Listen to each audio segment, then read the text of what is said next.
Hello and welcome back to the greenhouse and welcome back to Nova Scotia.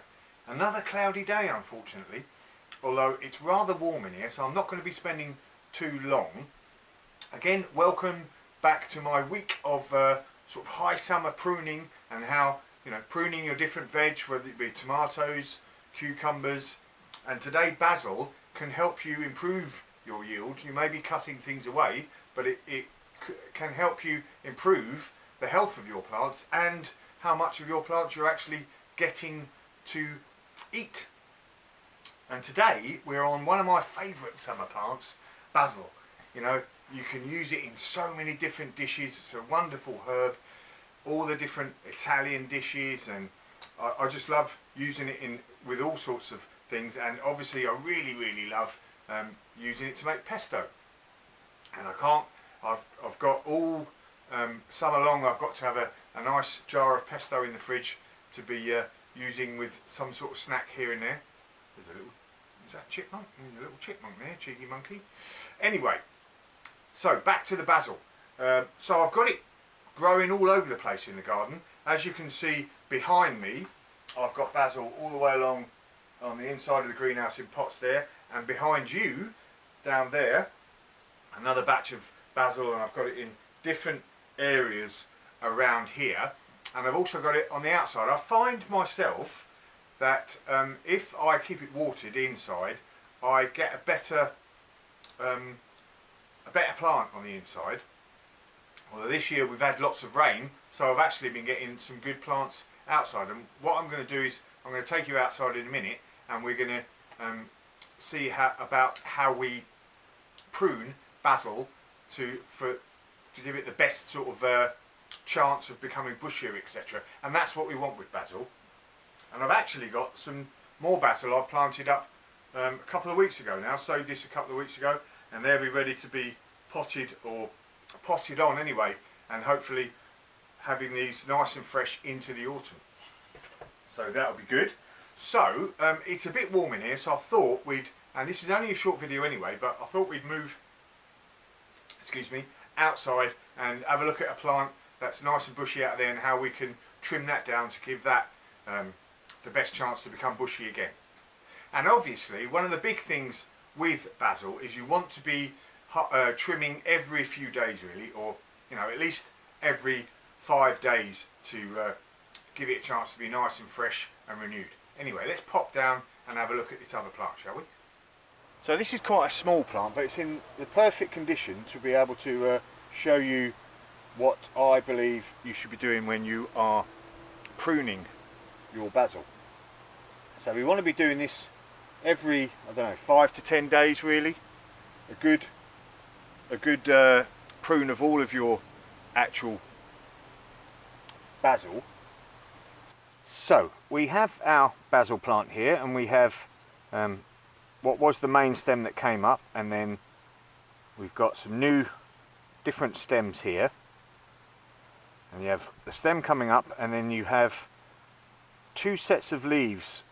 So you've got the big leaves here, and then either side of this stem here there are two sets of leaves, and then either side of the stem again are another two sets of leaves. So if I cut this off here, then these two sets of leaves will start to grow out nicely, and we've doubled our amount of stems that are growing now, and they're going to produce leaves. Or I could go down there, right down low, and then I've still got two sets of leaves, and I've kept it quite compact. And the same here. So we've got this one single stem coming up here, and underneath there two sets of leaves, which is coming out of what was a single stem and the two sets of leaves. So what I'm actually going to do, I think, is on this one I'm going to cut it down further. So I've got, there's a nice amount for my dishes. This one I'm just going to go to that double set of leaves, and this one to that double set of leaves. What else have we got here? think I've got another one here. I cut that. So as you can see now, we've got 2 sets of leaves, so they'll grow out nice and bushy. We'll have 2 sets of leaves coming out of there, 2 sets of leaves coming out of here, and 2 sets of leaves. Oh, there's another one here. Look, I can get that one. Yeah, I will. 2 sets coming out all over. So that will soon bush out again. All these will start growing again in the next 5 to 10 days. And this time I'll have double the amount of the leaves. So I've got this amount of leaves now from this one particular bush. And now I just need to go around to my other plants, and all of a sudden I've got the 100 grams I need for a nice amount of pesto. Beautiful. Keep getting attacked by mosquitoes in my greenhouse, the cheeky monkeys. Anyway, so there we go. That was just, you know, quick, easy little look at pruning basil. And here we've got, you know, again, I've just pruned this. And there's my amount of basil. That should be enough to make a nice bit of pesto.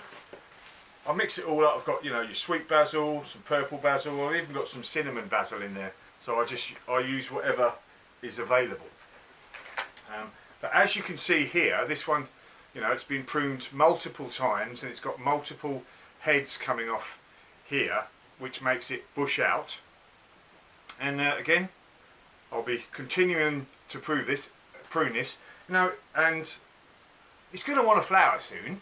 You know, at some point, you know, they want to flower, and as it starts to want to flower, the big leafed ones, or any of the leafed ones, the leaves will start to get smaller and smaller, and then the flower head will appear. Now that is going to come on a lot quicker if you don't water it enough and don't feed it. It's going to want to flower, you know, because it's getting a bit stressed, so it feels it needs to flower.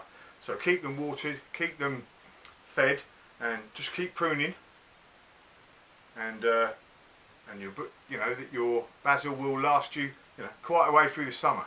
This has lasted me, you know, all the way through the summer so far, but I've got some more, and I'm just going to sow some more tonight. I think that'll probably be my last sowing of basil, and if I can keep it going in the greenhouse for as long as possible, job's definitely a good one. So that is day 4. I don't know what I'm going to do for day 5, but we'll soon find out tomorrow, eh? See you later.